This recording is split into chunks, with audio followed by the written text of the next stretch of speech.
चालाक मुर्गे और गीदड़ की शिक्षाप्रद कहानी। एक गांव में एक मुर्गा रहता था। वह रोज सुबह बांग देकर गांव वालों को जगाया करता था। एक दिन एक गीदड़ कहीं से घूमता हुआ गांव में आ गया। जब उसने मुर्गे को देखा तो उसकी लार टपकने लगी। वह सोचने लगा, वाह क्या शानदार मुर्गा है, अगर इसका मांस खाने को मिल जाए तो मज़ा आ जाए। वह तरकीब सोचने लगता है ताकि किसी तरह मुर्गे को दबोच कर पेट पूजा कर सके। उसने मुर्गे को बहला फुसला कर अपने काबू में करने का निश्चय किया और उसके पास पहुंचकर बोला, मित्र, मैं तुम्हारी आवाज़ सुनकर तुम्हारे पास आया हूँ। तुम्हारी आवाज़ बहुत ही सुरीली है, कानों में मिश्री घुल जाती है, मन करता है दिन भर सुनता रहूं।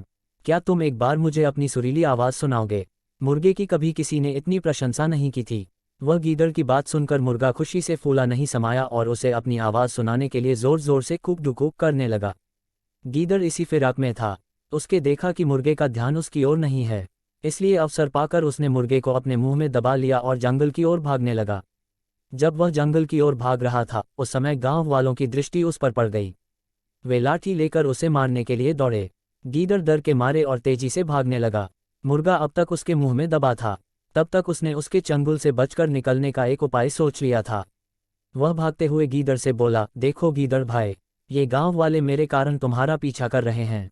वे तब तुम्हारा पीछा करना छोड़ेंगे जब तुम उनसे कहोगे कि मैं तुम्हारा हूं, उनका नहीं। ऐसा करो, तुम उन्हें बोल दो।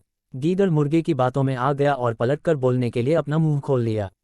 लेकिन जैसे ही उसने मुंह खोला, मुर्गा उड़ गया और गांव वालों के पास चला गया। इस तरह अपनी चतुराई से उसने अपनी जान बचाई। सीख: संकट के समय बुद्धिमानी से काम लेना चाहिए।